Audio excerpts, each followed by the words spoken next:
200억짜리 토지가 있다고 하겠습니다. 200억짜리 토지를 자녀에게 증여하거나 상속을 하면 절반이 이제 세금이기 때문에 단순 계산해서 100억을 이제 세금을 내야 되는데, 그 자리에다가 토지 나대지 위에다가 베이커리 카페를 창업을 해서 자녀에게 물려주게 되면 가압상속 공제제도로 가면 200억짜리 자산이 세금이 상속세가 없어지거나, 또 증여특례제도로 가게 되면 법 있는 경우에는 주식을 또 10%에 넘겨줄 수 있는 이런 이제 절세 전략 도구들이 등장을 하거든요.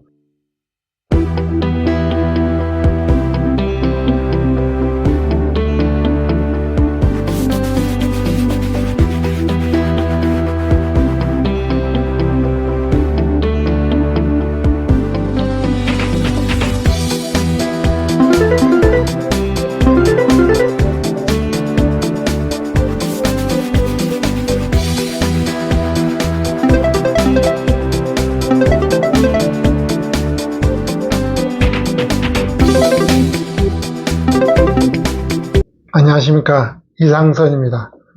오늘은 베이커리 카페에 대해서 좀 말씀드릴 텐데요. 최근에 언론에서 많이 회자가 됐습니다. 대형 베이커리 카페에 대해서 편법 상속 논란이 있다고 해서 많은 언론에서 또 회자가 되었고, 또 대통령도 지적을 해서 국세청에서 실태조사를 한다고 발표한 적이 있습니다. 대형 베이커리 카페 편법 상속 논란에 대해서 무엇이 문제인지에 대해서 좀 말씀드리고요. 어떤 행태로 가면 가압상속 공제가 적용이 되고, 다른 행태로 가면 가압상속 공제 적용이 안 된다라고 이렇게 이제 말들이 많이 있는데요. 실제로 이제 직접 현장에서 운영하고 계신 대표님들이 저에게 질문 주신 내용이, 그럼 우리 업장은 가압상속 공제 또는 사전 증여특례 제도가 안 되는 거냐라고 이제 물어보시는 분도 있고요. 또 어떤 업장들을 보면, 그러면 어떻게 하면 가압상속 공제 제도라든지 증여특례 제도에 들어갈 수 있냐라고 하는 질문들이 있습니다.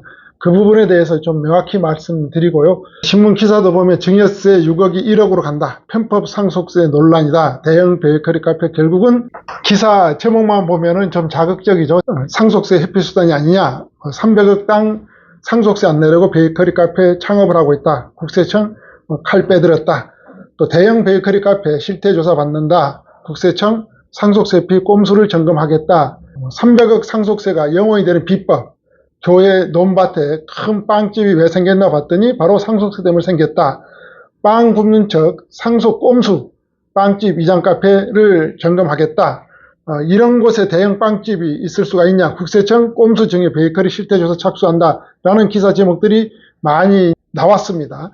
거기에 대해서 이제 현재 운영하고 있는 대표님이라든지 또 준비하고 있는 대표님들은 정확히 이제 이 실태 내용을 알고 진행을 하시고 조건을 또 충족하셔야 상속 공제 제도라든지 증여특례 제도를 활용해서 합법적으로 합리적으로 상속세를 절세할 수 있는 방법이 진행될 수가 있습니다. 상속세 회피용으로 이제 의혹을 받는 이제 수도권의 대형 베이커리 카페에 대해서 실태 조사에 들어갔다고 했는데요. 부유청에 이제 편법 상속이나 증여 수단으로 활용되고 있는 거 아니냐 라는 내용이 이제 지적이 있었고, 여기에 대해서 점검을 이제 지시한 것에 따라서 국세청장이 점검을 하겠다라고 이렇게 이야기를 했습니다. 국세청은 서울 경기권 소재 이제 대형 베이커리 카페 중에서 상속세 회피 수단으로 의심을 받는 곳에 대해서 운영 실태 조사를 한다고 했는데요. 조사 대상은 자산 규모 부동산 비중이라든지 매출액 등을 고려해서 일부 카페들로 국세청은 세금 추징을 위한 세무조사가 아니다 라고 명확히 이야기했고요.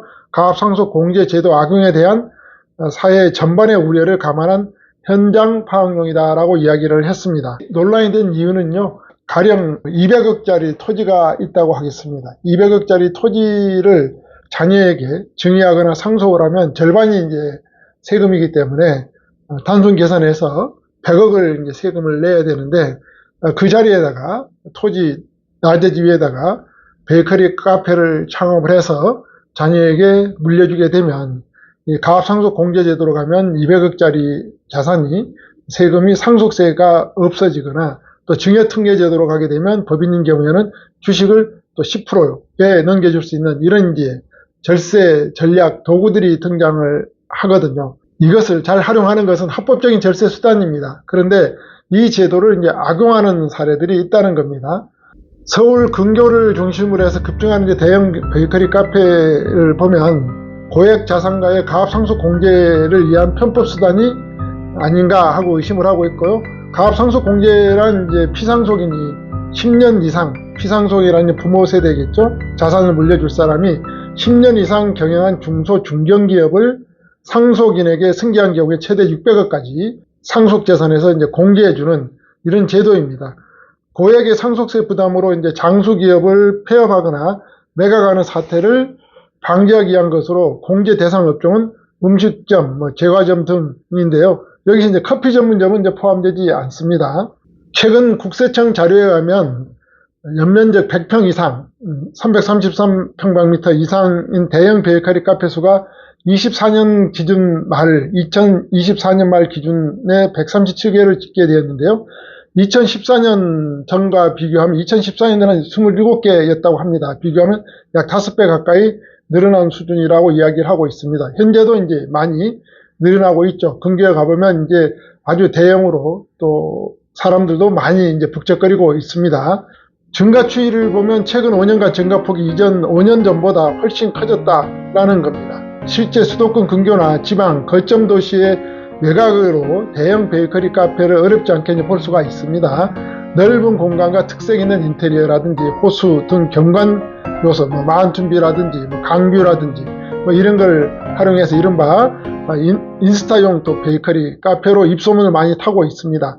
한 곳이 유명해지면 주변으로 이제 카페라든지 음식점들 들어서서 브런치 거리가 만들어지기도 하는데요. 이처럼 이제 대형 베이커리 카페가 급증한 배경으로는 이제 가압상속 공제 제도와 증여 과세 특례 제도가 적용되는 업종 구조가 이제 지목되고 있습니다. 커피 전문점 카페는 규모와 관계없이 가압상속 공제 대상에서 아닙니다. 아닌데 제빵 시설을 갖춘 제과점으로 분류가 되면 베이커리 카페는 공제와 과세 특례를 받을 수가 있습니다. 통상 부모가 자녀에게 토지를 그대로 증여할 경우에는 증여세율은 최대 이제 50%죠. 반면에 부모가 소유 토지에다가 베이커리 카페를 지어서 10년간 운영하고 가압승계 형태로 넘기면 부담은 크게 줄어들게 됩니다. 증여세 과세 특례가 적용돼서 10억 원까지는 증여세가 면제되고요. 초과분에 대해서는 이제 10%만 부과가 됩니다. 이 부자들의 이제 편법 상속 방식으로 거론되는 이유이기도 합니다. 베이커리 카페를 이제 주업종으로 해서 법인을 이제 설립해 10년 이상 경영한 뒤에 자녀에게 승계할 경우에는 사후관리 기간 5년을 충족하게 되면 기본적으로 300억을 이제 상속재산에서 공제받을 수가 있습니다. 법인 경영 기간도 30년 넘어서게 되면 공제한도는 최대 600억까지 넘어가게 되는 겁니다. 베이커리 카페를 활용해서 상속세를 절세하시려고 하신다 그러면 주의해야 될 내용들이 있습니다. 점검 내용이 있다는 겁니다. 먼저 가업 해당 업종인지 여부를 파악하셔야 됩니다. 단순하게 카페로 등록되어 있으면 가업 해당 업종이 아닙니다. 그래서 제과, 제빵으로 등록되어 있어야 되는 거고요. 두 번째로는 이제 가압 요건 충족 여부입니다. 가압 요건은 기업의 요건이 있습니다. 중소기업이어야 되고요. 매출액 5천억 미만이어야 되고 중견기업.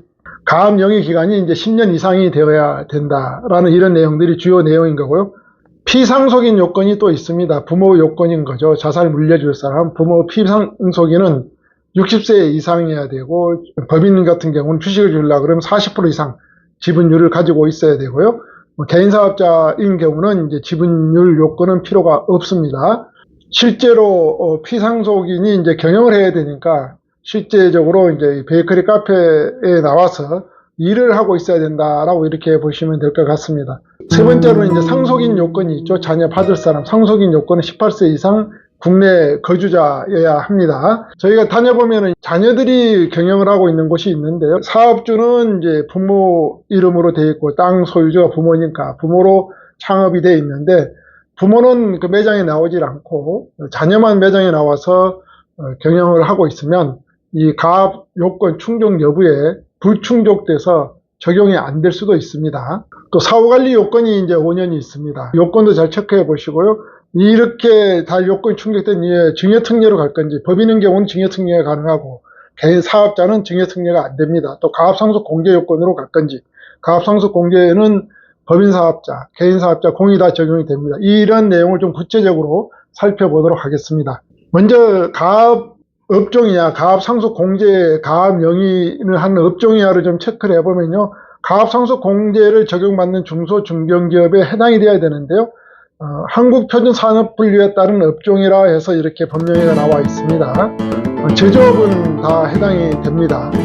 제조업 전체 모두가 해당이 되고, 자기가 제품을 직접 제조하지 않고 있더라도 제조업을 의뢰해서 제조하는 사업으로서 요건을, 세 가지 요건을 충족하는 경우에도 가압 영위 업종으로 봅니다. 쉽게 말하면 본인 사업장에서 본인이 다 제품을 만들고 생산해서 판매하는 것은 당연히 제조업이니까 가압 영위 업종이 되는 거고요.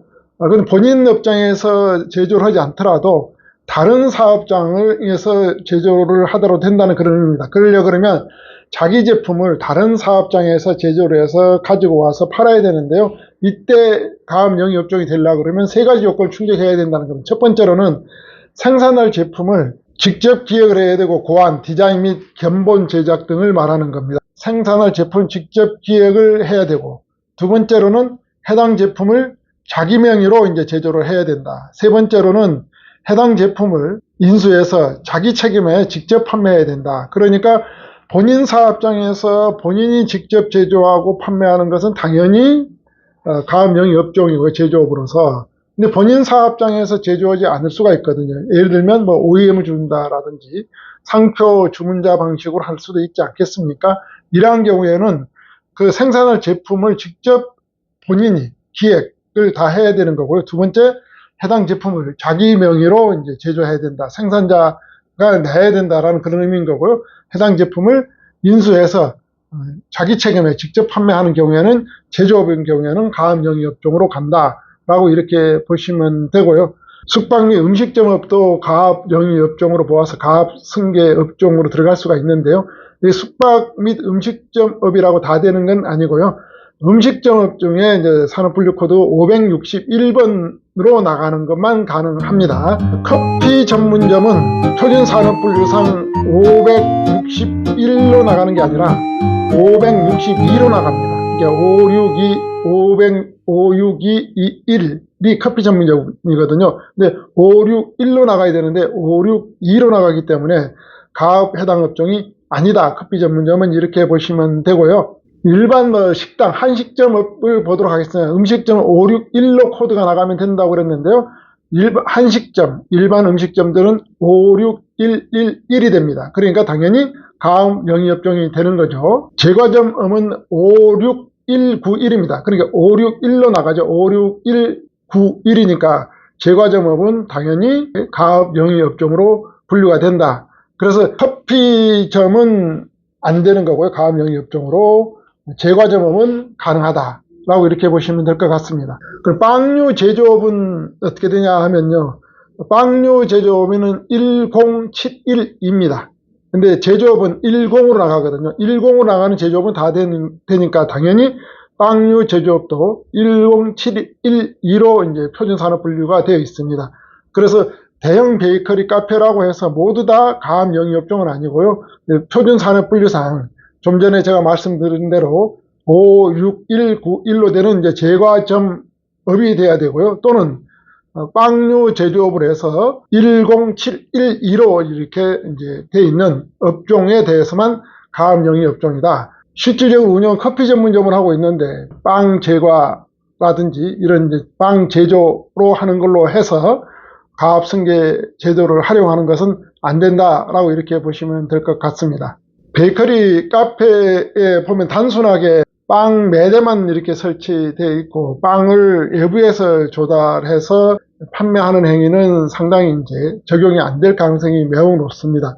왜냐하면 제조업이라 하면 자기 브랜드로 자기 이름으로 제조를 의뢰해야 되고, 빵 디자인이라든지 빵의 매뉴얼이라든지 빵 메뉴 구성이라든지 직접 본인이 이름으로 다 해야 되고 본인 이름으로 팔아야 된다. 좀 전에 제가 그렇게 말씀을 드렸거든요. 그런데 단순하게 다른 사람이 제조하고 다른 사람 이름으로 생산되어 있는 상표를 가지고 있는 걸 가져다가 단순하게 판매만 해서는 제조업으로 볼 수가 없습니다. 그래서 베이커리 카페를 형태를 빌려서 실질적으로 운영을 제조라든지 제과 제빵이라든지 이런 형태가 주 매출이 아니고 대다수가 다 음료 매출인 커피 음료 매출로 구성되어 있고 단순 곁들임으로 디저트라든지 이런 걸 가져다가 판매하는 형태는 가업 영위 업종으로 보기가 상당히 어렵습니다. 나대지를 크게 가지고 있으면 세금이 너무 많이 나오잖아요. 그러니까 이 세금을 줄일 수 있는 방법으로 합법적으로 창업을 하는 거죠. 창업을 통해서 베이커리 카페 형태로 운영을 하고 실질적으로 제조나 또는 제과 제빵을 하는 그 주 매출을 하게 되면 증여특례제도라든지 가압상속공제제도를 적용받는데 문제가 없습니다. 그런데 좀 전에 말씀드린 대로 그 표준산업분류 코드상으로 업종이 되어 있지 않거나 형식은 그렇게 되어 있는데 실질이 다르게 되어 있다는 거죠. 제과 제빵을 직접 제조하거나 OEM 방식으로 제조해서 가져오는 것도 아니면서 남이 만든 매장에서 만든 걸 가져다가 단순하게 유통만 하는 형태로 하면서 주매출은 음료만 주로 많이 일어나고 있고, 이런 형태는 베이커리 카페 이름만 붙어 있다 하더라도 베이커리 카페로 보아서 가압승계 업종으로 보지 않는다라고 이렇게 보시면 되고, 그래서 주의하셔야 된다는 겁니다. 좀 더 이제 증여특례제도와 가압상속공제제도를 좀 살펴보면요, 증여특례제도는 이제 베이커리 카페로 10년 이상을 계속 경영한 기업이어야 됩니다. 매출액은 5천억 미만인 10년간 부모가 계속 경영한 기업이어야 되고요. 이 수증자 요건과 이 증여자 요건이 있는데요. 증여자의 부모의 요건은 부모 나이가 60세 이상이어야 되고요. 법인의 경우 최대 주주 40% 이상 주식을 갖고 있어야 된다라고 이렇게 보시면 될 것 같습니다. 받는 사람, 자녀 입장에서는 증여일 현재 18세 이상 거주자여야 되고요. 증여 신고 기한까지 가업에 들어와야 된다. 그래서 창업한 사람이 이어서 카페에 들어와서 일을 해야 된다라고 이렇게 보시면 되고, 또 증여받은 날로부터 3년 이내에 자녀가 대표이사 취임 조건입니다. 공동 승계도 가능합니다. 자녀가 복수로 있다면 공동으로 들어오면 가압승계 증여특례제도가 가능하다. 사후관리 요건이 있습니다. 사후관리 요건은 5년인데요. 5년 동안 이제 부모로부터 받은 주식을 처분 금지가 되어 있습니다. 최대 50%까지는 이제 처분이 가능한데요. 50% 넘어서는 이제 처분이 제한되고요. 또 부모로부터 가압승계 제도를 받아서 자산을 물려받은 그 자산에 대해서, 부동산에 대해서도 5년간 처분 금지가 있습니다. 50% 이내는 이제 처분이 가능합니다. 여기는 이제 사후관리 요건이 뭐 고용유지 조건이라든지 이런 거는 없습니다. 이렇게 했을 때 이제 10년 경영을 했을 때 10억까지는 세금을 이제 공제해 주고요. 10억 초과금 120억까지는 이제 10% 세율로 해주고 120억 초과분에 대해서는 최대 300억까지 20% 세율로 적용을 해줍니다. 가압 영위기간 10년이 넘어가면 10년에서 20년, 최대 30년까지 하면 최대 600억까지 이 세금을 적용을 해준다라고 이렇게 보시면 되고요. 그러니까 이 핵심 내용은 베이커리 카페를 창업을 했는데 부모, 당연히 자산이 부모니까 부모가 창업이 됐겠죠. 부모 이름으로 창업이 됐고 경영주도 부모겠죠. 그러면 부모가 10년간 경영을 해야 된다는 겁니다. 근데 10년간 경영을 하지 않고 자녀만 나와서 일을 하고 있는 업장이었었다 그러면 실질 조사를 통해서 부모가 경영하지 않은 걸로 보기 때문에 이 가압승계를 적용을 받을 수가 없다라고 이렇게 보시면 될 것 같습니다. 모두 다 해주는 건 아니고요. 또 자산 중에서 다 해주는 건 아니에요. 사업무관 자산은 안 해줍니다. 예를 들면 베이커리 카페와 관련된 그 업장이라든지 그 부속된 주차장 용지까지는 해줄 수 있지만 또 워낙 이제 대지를 크게 갖고 있으면 그 옆에 이제 거주용으로 이렇게 주택도 갖고 있고 그런 분들이 있는데요. 그런 것들은 이제 적용이 안 되는 겁니다. 주거용으로 이제 볼 수가 있다는 거죠. 그래서 사업무관 자산에 대해서는 안 해준다. 대표적인 사업무관 자산이 비사업용 토지라든지 또 임대부동산이라든지 주식, 채권, 뭐 금융상품 이런 걸 갖고 있으면 사업무관 자산으로 보아서 일반 세율로 다 적용을 하고 있습니다. 증여특례제도로 하면 이제 상속시 정산을 합니다. 대표님이 나중에 사망했을 때 증여특례분에 대해서는 상속세로 정산을 해서 한다. 이 장점은 뭐냐면 지금 현재 주식 가격이 평가를 해봤더니 10만 원이었다. 그러면 10만 원에 이제 증여특례제를 적용해서 넘겼는데 나중에 사망 시점에 부동산 가격도 올라가지 않겠습니까? 몇십 년 뒤에. 이때 주식 평가를 해봤더니 한 주당 가격이 뭐 30만 원, 뭐 이렇게 나왔다라고 가정하면 상속 시에 30만 원으로 상속세를 내는 게 아니라 과거에 했던 10만 원에 대해서 상속세를 정산하니까 상속 가표를 조기 확정시켜 놓는 그런 효과가 매우 큽니다. 그래서 자산 증가분에 따른 상속세가 올라갈 수가 있는데 그 상속세를 스톱을 시켜줄 수 있는 역할을 하는 게 바로 이 증여특례 제도다라고 이렇게 보시면 되고요. 그래서 부지 가격, 자산 가격이 계속적으로 상승할 가능성이 있는 지역이다. 그러면 이 증여특례 제도를 활용해 보면 효과가 상당히 이제 큽니다. 이 증여특례 제도를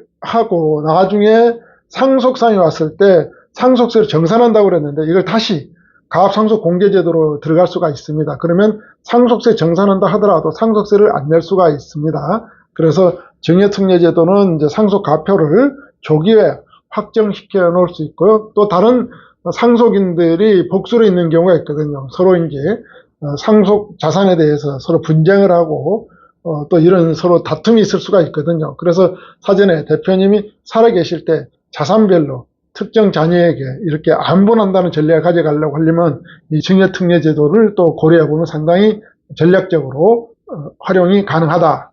이 가압상속공제제도는 좀 전에 제가 설명드린 거는 이제 대표님 살아 계시면서 10년간 경영했을 때 승계하는 그런 이제 말씀을 드린 거고요. 가압상속공제제도는 살아있을 때 하는 게 아니라 대표님이 사망한 이후에 자녀들이 선택하는 겁니다. 증여특례제도는 대표님 의지대로 자산을 물려주는 거고요. 가압상속공제제도는 대표님 의지와 무관하게 자녀들이 선택하는 제도다라고 이렇게 보시면 될 것 같습니다. 이것도 가압의 범위를 보면 증여특례제도하고 거의 유사합니다. 똑같습니다. 피상속인 대표님이 이제 부모가 10년 이상 계속해서 경영을 한 기업이고 매출액 5천억 미만 중소 중견기업이다라고 똑같고요. 피상속인 요건, 이제 부모 요건이 되겠죠. 피상속인 요건은 40% 이상 주식을 10년 이상 보유해야 되고 대표이사 조건이 있습니다. 대표이사 재직 조건이 있는데 대표이사를 10년 이상 하거나 또는 자녀가 이어받아서 대표이사 10년 하고 나서 대표님이 대표이사를 안 하고 자녀가 이어받았을 경우에 자녀가 10년 이상 대표이사를 한 경우도 적용이 되고요. 전체 가압 영위 기간 중에서 50% 이상을 대표님이 대표이사직을 수행했다 그러면 가압상속 요건 중에 피상속인 요건을 충족한 걸로 이렇게 봅니다. 또는 이제 상속 개시일로부터 소급해서 10년 중 5년 이상 기간을 또 대표이사직을 한 것도 피상속인의 조건이 충족한 걸로 보고요. 상속인의 조건은 이제 자녀들의 경우가 되겠죠. 공동상속 당연히 되고요. 상속 개시일 현재 18세 이상 자녀야 되고요. 상속 개시일 전 2년 전에 직접 가압에 종사해 2년 동안 이제 가압에 종사하고 있었어야 된다라는 조건이 있습니다. 이때 단서 조항으로 대표님이 조기 사망이 있을 수 있거든요. 피치 못할 사정에 의해서 조기 사망, 65세 이전을 보고 조기 사망이라 그럽니다. 65세 이전 조기 사망이 왔을 때는 2년 전에 근무해야 된다라는 조건은 면제해주고 있습니다. 상속세 신고 기한까지 이제 임원으로 취임해야 되고 임원 취임하고 2년 이내에 대표이사 취임 조건입니다. 사후관리 조건은 앞에서 말씀드린 증여특례제도하고 똑같은데요. 여기는 더 붙어 있는 게 뭐가 붙어 있냐면 고용유지 조건이 붙어 있습니다. 그 상시 근로자 5년 평균 90% 이상 또는 총 급여의 평균 90% 이상을 유지해야 된다라는 조건이 붙어 있습니다. 앞에서 설명드린 증여특례제도는 주식을 주는 거니까 법인 사업자만 가능하고요. 가압상속공제제도는 개인 사업자도 적용이 가능합니다. 이 가압상속공제제도는 이제 최대 600억까지 상속세를 공제해 주는 거죠. 10년 경영했다가 300억까지 이제 상속세를 공제해 주는 겁니다. 여기서 세목이 상속세는 이제 공개해 주고 있지만 이 나중에 자녀가 상속을 공개를 받고 다른 형태로 다시 부동산을 처분할 수도 있거든요. 사업을 계속 안 하고 처분했을 때는 이 자본이득세로 양도소득세로 세금을 걷어갑니다. 그러니까 상속세 및 증여세는 혜택을 주지만 나중에 이걸 다른 형태로 처분한다라든지 M&A 한다라든지 했을 때 이때 발생되는 그 금액에 대해서 자본이득세, 양도소득세로 세목을 바꿔서 걷어간다. 가령 이런 경우가 있겠습니다. 대표님이 현재 지금 이 토지를 10억을 주고 취득을 했습니다. 10억을 주고 취득을 해서 베이커리 카페를 창업을 해서 자녀에게 가압상속을 넘겨줄 때 300억의 가치로 자산 형성돼서 넘겨줬다고 가정을 하면 300억에 대해서는 상속세를 공제를 해주지만 이 자녀가 사후관리 요건 다 지나고 나서 다음 세대에서 뭔가 제3자한테 처분하거나 이런 걸 했을 때는 자녀가 가령 300억이 아니라 한 400억 정도 받고 팔았다라고 가정을 하겠습니다. 그럼 자녀는 세금을 어떻게 계산하냐면 부모로부터 받은 300억에 대한 받아서 차익, 400을 뺀 100억에 대한 차익에 대해서 세금을 내는 게 아니라 사장님, 대표님이 취득가액 10억을 취득가액으로 봅니다. 그러니까 400억에 팔았다 그러면 400억 빼기 10억에서 390억에 대해서 자본이득세로 걷어가게 된다. 그러니까 실질적으로 이거는 양도소득세의 과세 이연이라고 표현하는 게 정확히 맞을 것 같고요. 그렇게 간다 하더라도 상속세율은 지금 뭐 최고세율이 49.5% 거의 50%에 육박하는데요. 자본이득세로 이렇게 내게 되면 주식 양도소득세는 대주주 양도소득세는 25%, 지방세까지는 27.5%거든요. 그래서 상속세율은 49.5% 최고세율, 양도소득세는 27.5%니까 절대세율로 보면 이 제도를 활용하는 게 효과가 있지만 만일에 이게 주식으로 양도하지 않고 주식 양도소득세를 부과하지 않고 일반 양도소득세를 부과하는 경우도 있을 수가 있습니다. 그 말인즉슨 부동산 보유 비율이 많아서 부동산 법인으로 보게 된다 그러면 일반 소득세율로 과세가 주식 양도소득이 아니라 일반 소득세율로 과세되니까 최고세율 가면 또 45%까지 올라가기 때문에 그 차이가 그렇게 많이 나지 않을 수도 있습니다. 그래서 이 제도, 가압승계 제도를 활용해서 부동산, 베이커리 카페를 승계해야 되겠다 판단된다 그러면 충분하게 장단점을 검토해 보셔서 이걸 적용할 건지 말 건지를 판단하셔야 되지 자칫 잘못하면 가압승계로 진행했다가 중간에 사후관리 요건도 충족 안 되고 또는 봤더니 과거에 10년간 경영한 행태가 상속인 요건이라든지 피상속인 요건을 충족하지 못한 가압 영위업종도 아니었다로 판단되면 가산세까지 해서 추징을 받게 되거든요. 그래서 사전에 철저하게 준비를 하고 이 제도를 활용할 건지 말 건지를 판단하시고 이 제도를 활용한다 그러면 사전 증여특례 제도를 선택할 건지 가압 상속 공제 제도를 선택할 건지도 판단하셔야 되고요. 그렇게 했을 때 나중에 최종적으로 이 자산권을 행사하는 사람이 처분했을 때 어떠한 세금을 부과받게 되는지까지 전체적으로 다 검토를 하셔서 대표님 가문의 자산관리를 잘 하셔야 된다라고 이렇게 보시면 되고요. 그래서 주변에 있는 전문가들로 잘 상담을 받으셔서 이 베이커리 카페를 가압승계 업종으로 잘 관리를 해서 가압승계로 갈 것인지 아니면 일반 증여 승계 방식도 있을 수 있습니다. 일반 승계 방식으로 간다 하더라도 최고세율 49.5%가 아니라 약 법인세율에 준하는 약 20에서 25% 세금을 선제적으로 납세를 하고 승계 작업을 가져가는 것도 더욱더 현명한 판단이 될 수가 있습니다. 그래서 승계 전략은 오로지 베이커리 카페를 통해서 가압승계 업종을 만들어서 가압상속 공제제도 또는 증여특례제도로 가는 것만 하나의 여길만 있는 건 아니다 라는 말씀을 드리고요.